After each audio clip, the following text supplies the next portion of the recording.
Hello students, welcome to Concept Classes. Today we are going to discuss class 10th history second chapter historiography Indian tradition. We have already done our first and second part. Now today we are going to discuss third part. So let's start. Historiography in the post independent era. तो अभी तक हम लोग ने पढ़ा कि British officers किस तरह से हिस्ट्री लिखते थे, और उसके बाद ओरिएंटलिस्ट जो हिस्टोरियोग्राफर थे वो किस तरह से हिस्ट्री लिखते थे, नेशनलिस्ट हिस्टोरियोग्राफर किस तरह से इंग्लिश हिस्ट्री लिखते थे। Now today we are going to discuss historiography how to write after independent.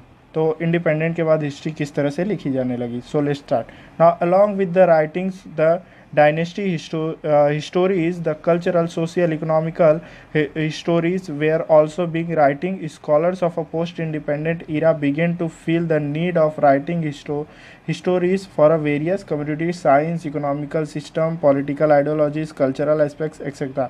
तो बता रहे जो पहले की हिस्ट्री लिखी जाती थी वो डायनेस्टी के ऊपर लिखी जाती थी, सोशल हिस्ट्री लिखी जाती थी, इकोनॉमिकल हिस्ट्री लिखी जाती थी। बट आगे चलकर पोस्ट इंडिपेंडेंट ईरा के बाद हिस्टोरियंस को ऐसा रियलाइज़ हुआ कि हिस्ट्री जो है अभी हमें कम्युनिटीज़ पे, साइंस पे, इकोनॉमिकल और पॉलिटिकल आइडियोलॉजी विचारधारा और कल्चरल एस्पेक्ट्स मतलब सांस्कृतिक पहलू, इन सब चीज़ों पे हिस्ट्री लिखनी चाहिए। The historiography of the era has been influenced mainly by 3 ideological schools. तो आगे चलकर जो हिस्टोरियोग्राफी थी वो 3 पार्ट में डिवाइड हो गई, मतलब 3 विचारधारा से हिस्ट्री लिखना स्टार्ट हुआ। पहला था मार्किस्ट हिस्ट्री, दूसरा है सबल्टन हिस्ट्री और तीसरा है फेमिनिस्ट हिस्ट्री। तो मार्किस्ट हिस्ट्री वो होता था, हम लोग ने कार्ल मार्क्स के बारे में पढ़ा था फर्स्ट चैप्टर में। तो कार्ल मार्क्स का जो विचारधारा था, जो आइडियोलॉजी था, उसी के ऊपर डिपेंडेंट था मार्किस्ट हिस्ट्री। कार्ल मार्क्स का कहना था कि जो क्लास स्ट्रगल हो रहा था उसके बारे में हिस्ट्री लिखना चाहिए। तो ये मार्क्सिस्ट हिस्ट्री पूरी तरह से डिपेंडेंट थी कार्ल मार्क्स की थियरी पर। उसके बाद नेक्स्ट है सबल्टन हिस्ट्री। सबल्टन हिस्ट्री जो है वो पुअर सेक्शंस के बारे में लिखा जाता था। जो सबल्टन हिस्ट्री के हिस्टोरियोग्राफर थे वो पुअर सेक्शंस के बारे में लिखा करते थे। Now feminist history. Feminist history जो है वो महिलाओं के बारे में लिखी जाती थी। So our first topic is a Marxist history. The concept from the mean of a production, mode of a production and the industrial relation were at a central in the writing of a Marxist historian. तो Marxist historian का main मकसद, main history कहाँ से start होती थी कि mean of production क्या है, मतलब कौन प्रोडक्शन कर रहा है। जैसे अब मान लेते हैं कि ज़मीन है, तो उस ज़मीन के ऊपर अगर समझिए वो किसान की ज़मीन है तो उसके ऊपर किसान खेती करेगा। तो this is a mean of production. अगर किसी बिजनेसमैन की ज़मीन है तो वो उसके ऊपर इंडस्ट्री लगाएगा, उसके बाद वहाँ पर क्या करेगा, इंडस्ट्री डेवलप करेगा और लोगों को जॉब देगा, उसमें से ज़्यादा बेनिफिट खुद लेगा। तो he is a mean of production. तो उसी के ऊपर मार्क्सिस्ट हिस्टोरियन ने अपनी हिस्ट्री लिखना स्टार्ट किया। According to the analysis the impact of the very social event of a significant has remained the basic theme of a Marxist historiography. और समाज को नई दिशा से देखने, साथ ही साथ समाज में जो स्ट्रगल चल रहा था उसके ऊपर अपना विचार, अपनी आइडियोलॉजी को बेस्ड करके मार्क्सिस्ट हिस्टोरियोग्राफी ने हिस्ट्री लिखना स्टार्ट किया। Marxist historian in India studied the transition with in the caste system. Marxist historiography ने इंडिया में जो भी ट्रांजिशन हुआ, जो भी चेंजेस हुआ कास्ट सिस्टम में, उसको क्रिटिकली एग्जामिन किया और उसके ऊपर अपनी हिस्ट्री लिखी। मतलब जो भी चेंजेस हो रहे थे, देखिए पहले जो है अनटचेबिलिटी बहुत चल रही थी, छुआछूत बहुत चल रहा था, लेकिन धीरे धीरे वो ख़त्म होता गया। तो उस टाइम पर क्या ख़त्म हो रहा था, क्या बढ़ रहा था, उन सबको क्रिटिकली एग्जामिन किया है उस टाइम के हिस्टोरियन ने और उसे लिखा। Among the notable Indian historians who adopted the Marxist ideological framework, तो बता रहा है कुछ हिस्टोरियन है जिन्होंने मार्क्सिस्ट आइडियोलॉजी को तैयार किया, उसके फ्रेमवर्क को तैयार किया। तो उनके नाम कुछ इस तरह से: Damodar, Dharmanand, Kosambi, comrade Shripad, Amrit Dange, Ram Sharad Sharma, comrade Sharad Patil have contributed notably. ये लोग थे जिन्होंने क्या किया, मार्क्सिस्ट हिस्टोरियोग्राफी को लिखा। मतलब कि कास्ट सिस्टम के बारे में बताया कि किस तरह से उन्हें स्ट्रगल करना पड़ता था, किस तरह से उनको तकलीफ़ होती थी, किस तरह से पुअर सेक्शंस का जो रिचर सेक्शंस होते थे वो एक्सप्लॉयटेशन करते थे। इन सब चीज़ों के बारे में ये हिस्टोरियंस ने लिखा अपनी बुक्स में। अब यहाँ पर कॉमरेड कॉमरेड सबके साथ सबके नाम के साथ लगा हुआ है, तो आपको बता दूं मैं कि जो कॉमरेड्स होता है वो कोई सरनेम नहीं होता, बल्कि जो मार्किस्ट हिस्टोरियोग्राफी होते हैं, जो मार्किस्ट हिस्टोरियोग्राफी ग्राफर होते हैं, उनके लिए एक उपाधि होती है कॉमरेड की। ना comrade Dange was one of the founder member of the Indian communist party. तो बता रहे कॉमरेड डांडे ही थे जिन्होंने मार्किस्ट हिस्टोरियोग्राफी लिखने का स्टार्टिंग किया था।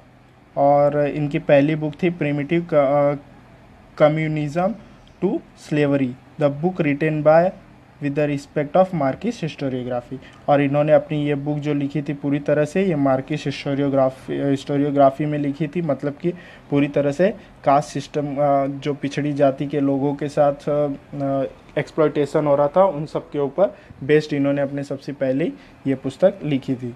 किसने लिखी थी? कॉमरेड डांगे ने। ना next, subaltern history.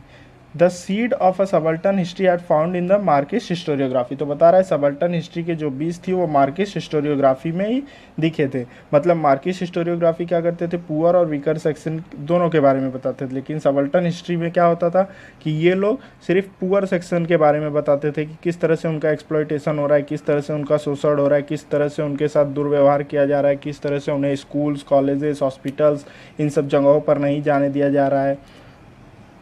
The role of Italian historian Antoni Gramsci is a very important in the developing the idea that history should be written starting from the bottommost rank of the people in the society। तो ग्रामसी थे जो Italian historian थे, इन्होंने बताया कि जो history है वो डेवलपमेंट किस तरह से होती है, उसकी स्टार्टिंग किस तरह से होनी चाहिए, उसको किस तरह से लिखना चाहिए, उसके लिखने का जो स्टार्टिंग होता है वो बॉटम मोस्ट रैंक से करना चाहिए। मतलब सोसाइटी के जो सबसे पिछड़े लोग होते हैं वहाँ से स्टार्ट करना चाहिए हिस्ट्री लिखना। ये किसका कहना था? एंटोनियो ग्रामसी का, और ये एक इटालियन हिस्टोरियन थे। Subaltern means the bottom most rank. Subaltern का मतलब ही होता है bottom most rank. Folklore has been considered as a very important source of writing subaltern history. Folklore का मतलब होता है जो पुराने गीत गाथा इन सब चीज़ों को सुनते हैं, जब हम उनकी कविताओं को सुनते हैं तो ये इसी को सबल्टन हिस्ट्री में क्या बोला गया है? इंपॉर्टेंट सोर्स बोला गया। जैसे अब कोई गरीब आदमी या फिर पुअर आदमी जब गाना गाएगा तो वो अपने दुख के बारे में बताएगा, तो उस गाने को या उस कविता को जब हम सुनते हैं तो हमें पता चलता है कि उनके साथ उनका कितना शोषण हो रहा था या फिर उनका कितना एक्सप्लॉयटेशन हो रहा था। Ranjit Guha an Indian historian play a major role in establishing a subaltern history as an important academic school. तो बता रहा है कि रंजीत गुहा ही थे जिन्होंने सबल्टन हिस्ट्री को इस्टेब्लिश किया और स्टार्ट किया। इन्होंने अपना बहुत अच्छा रोल प्ले किया सबल्टन हिस्ट्री को लिखने में। However, we may point out that much before the onset of a subaltern ideology, similar thought were expressed by the Mahatma Jyotirao Phule and Dr. Baba Saheb Ambedkar. बता रहा है कि ये जो सबल्टन हिस्ट्री लिखी जा रही थी ये इसी की तरह सेम आइडियोलॉजी पहले महात्मा ज्योतिराव फुले और डॉक्टर बाबा साहेब आम्बेडकर अपनी बुक में एक्सप्रेस्ड कर चुके थे, मतलब लिख चुके थे, बता चुके थे। Mahatma Phule unfolded the history of the Sudras Ati-Sudras community in his book Gulamgiri. He drew attention to the exploitation of the women Sudras and Ati-Sudras done under the name of religion. तो महात्मा फुले ने एक बुक लिखी थी, उस book का नाम था गुलामगिरी, और वो बुक पूरी तरह से डिपेंडेंट थी सुद्रास और अति सुद्रास कम्युनिटी पे। उसमें उन्होंने बताया था कि किस तरह से सुद्रास, अति सुद्रास और वुमेन का एक्सप्लॉयटेशन होता है धर्म के नाम पर। The term Shudras and Ati Shudras indicate the bottom most rank in the caste system. तो सुद्रास और अति सुद्रास का मतलब होता है बॉटम मोस्ट रैंक, मतलब सबसे पुअर जो होते हैं वो सुद्रास और अति सुद्रास होते हैं। भारत में कास्ट सिस्टम को 4 भागों में बांटा गया है, ब्राह्मण, क्षत्रिय, वैश्य और शूद्र। जो ब्राह्मण होते हैं वो सबसे बड़े होते हैं, उसके बाद क्षत्रिय, उसके बाद वैश्य, और वो जो सबसे बॉटम मोस्ट रैंक के होते हैं वो होते हैं Shudras. The role of people belonging to Dalit caste is a very significant in the shaping of a various culture and political aspect of India. बता रहा है कि जो दलित लोग थे उनका बहुत ही बड़ा योगदान था भारत के सांस्कृतिक और राजनीतिक पहलुओं को बनाने में। However their role was not duly acknowledged in the colonial and nationalist historiography. और बता रहा है इनके रोल को ना ही नेशनलिस्ट हिस्टोरियोग्राफर ने लिखा और ना ही कॉलोनियल हिस्टोरियोग्राफर ने लिखा, मतलब हिस्ट्री में इन्हें दोनों हिस्टोरियोग्राफर ने कोई जगह नहीं दी। Doctor Baba Saheb Ambedkar focusing on this fact, और डॉक्टर बाबा साहब आम्बेडकर ने इस फैक्ट के ऊपर फोकस किया। Consistently wrote about it too और हिज बुक, और आगे चल के उन्होंने 2 बुक लिखी कास्ट ये दलित कास्ट के ऊपर। पहला था who were the Shudras and the untouchable may be cited as a example of a history of a subaltern type. और इन्होंने इस 2 बुक्स में दलित कास्ट के लोगों को जगह दी। उसमें उन्होंने दलित कास्ट के द्वारा किए गए कार्य, उनके द्वारा दिए गए योगदान, उन सब चीज़ों के बारे में डिफाइन किया। Next, feminist history. Over a significant period of a time, mainly male scholars were involved in the writing of a Indian history. तो बता रहा है कि जब हिस्ट्री लिखने की शुरुआत हुई इंडिया में तो ज़्यादातर मेल स्कॉलर ही थे जो इंडियन हिस्ट्री लिखा करते थे। और जब वो मेल स्कॉलर इंडियन हिस्ट्री लिखा करते थे तो उसमें महिलाओं के जो भी अचीवमेंट होते थे उन सबको नेग्लेक्ट कर दिया जाता था। As a result the role and the achievement of the women in history remain neglected. To highlight this fact was a major task faced by a feminist historian. और इसको हाईलाइट करना एक बहुत बड़ा ही मेजर टास्क था किसके पास, feminist historian थे जो फीमेल के बारे में हिस्ट्री लिख रहे थे। Also it was important to study and compile the historical writings of a women. साथ ही साथ महिलाओं को इस हिस्ट्री में जगह देना बहुत ही जरूरी था, बहुत ही इम्पोर्टेंट था। It was also necessary to rethink of a woman position in history. और लोगों के मन में ये बातें भी डालना बहुत जरूरी थी, लोगों को ये सोचने पर मजबूर करना भी बहुत जरूरी था कि महिलाओं की पोजीशन हिस्ट्री में क्या है और उन्हें किस तरह की पोजीशन हिस्ट्री में मिलनी चाहिए। Among women author writing about a women in the 19th century common era, Tarabai Shinde was the foremost one. बता रहा है कि आगे चलकर 19th सेंचुरी में बहुत सारी महिलाएं हिस्टोरियन बनकर आगे आई। उन्हीं में से पहली महिला जो थी 19th सेंचुरी कॉमन एरा में आगे आई जिनका नाम था ताराबाई शिंदे, और उन्होंने सबसे पहली पुस्तक लिखी जिसका नाम था स्त्री पुरुष Tulana. She wrote attacking the male dominant social system and the caste system. बता रहा है कि इन्होंने पुस्तक लिखी मेल डोमिनेंट सिस्टम पे, सामाजिक सिस्टम पे और कास्ट सिस्टम के ऊपर। मेल डोमिनेंट का मतलब होता है पुरुष प्रधान देश, सामाजिक सिस्टम और कास्ट सिस्टम ये तो आप जानते हैं कि जो पहले इनइक्वालिटी चल रही थी, महिलाओं को पुरुष से पीछे रखा जाता था, साथ ही साथ बड़ी जात, छोटी जात, ब्राह्मण, क्षत्रिय, वैश्य, शूद्र जो ये सब चल रहा था, this is a caste system. Her book स्त्री पुरुष तुलना पब्लिश्ड इन 1882, इनकी एक बुक पब्लिश हुई 1882 में जिसका नाम था स्त्री पुरुष तुलना। Is acknowledged as the first feminist book in India, और ये पहली महिला के ऊपर डिपेंडेंट बुक थी, मतलब फेमिनिस्ट बुक थी इंडिया की। In 1888 the book writing by Pandit Ramabai was published entitled the high caste Hindu Muslim. आगे चल के दूसरी महिला स्कॉलर आई जिन्होंने 1888 में बुक लिखा, उस बुक का नाम था the high caste Hindu women. The feminist literature of the post-independent era concentrated on the issue like employment of women। आगे चलकर आज़ादी के बाद बहुत सारी महिलाएं आई जिन्होंने महिलाओं को एम्प्लॉयमेंट को लेकर और उसके बाद उनके साथ जिस तरह से ट्रीटमेंट होता था, mated out them at their work place. साथ ही साथ वर्क प्लेस में उनके साथ जिस तरह से ट्रीटमेंट होता था उन सबको समझाने की कोशिश किया उन्होंने अपने लिटरेचर के द्वारा। पोस्ट इंडिपेंडेंस के बाद जो महिलाएं आई जिन्होंने फेमिनिस्ट हिस्ट्री लिखा, और साथ ही साथ महिलाओं को पॉलिटिकल राइट्स नहीं थे, मतलब महिलाएं पॉलिटिक्स में पार्टिसिपेट नहीं कर सकती थी। तो और भी बहुत सारी चीजें थी जो पोस्ट इंडिपेंडेंस के बाद फेमिनिस्ट लिटरेचर ने लोगों का कंसंट्रेशन उस तरफ खींचा। Among the recently published feminist literature, Meera Kosambi book Crossing Threshold, feminist essay in social history is of important। बता रहा है कि आगे चलकर और भी बहुत सारे हिस्टोरियन आए जिन्होंने महिला फेमिनिस्ट हिस्ट्री लिखी। उसी में से मीरा कोसाम्बी थी जिन्होंने एक बुक लिखा जिसका नाम था क्रॉसिंग थ्रेशोल्ड। और ये क्रॉसिंग थ्रेशोल्ड में जो जो महिलाओं ने अच्छा अच्छा काम किया था, जो महिलाओं ने अपनी लाइफ में अच्छे अच्छे अचीवमेंट किए थे, उनके ऊपर ऐसे लिखा हुआ था। Feminist essays in social history is of important. It contain essays on the life story of women. देखिए इनकी जो बुक थी क्रॉसिंग थ्रेशोल्ड, इसमें ऐसे लिखा हुआ था उन महिलाओं के ऊपर जिन्होंने अपनी लाइफ स्टोरी में कुछ ना कुछ अचीव किया था।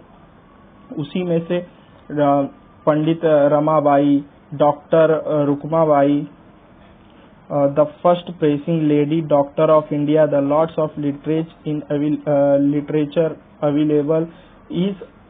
Available is available unfolding the viewpoint of Dalit women in Maratha.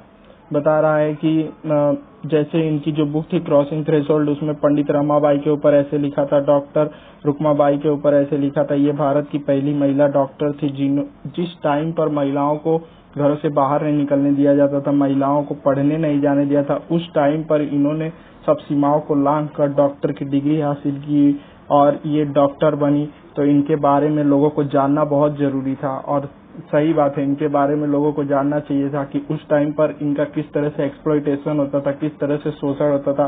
फिर भी इन्होंने सब समस्याओं से जूझते हुए, लड़ते हुए अपनी उपाधि को हासिल किया, जो इन्हें चाहिए था वो हासिल किया। Lords of literature is available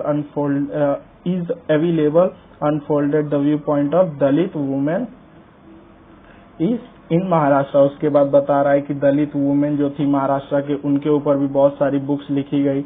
doctor Sharmila Rege work is noteworthy in the context her book writing caste writing gender.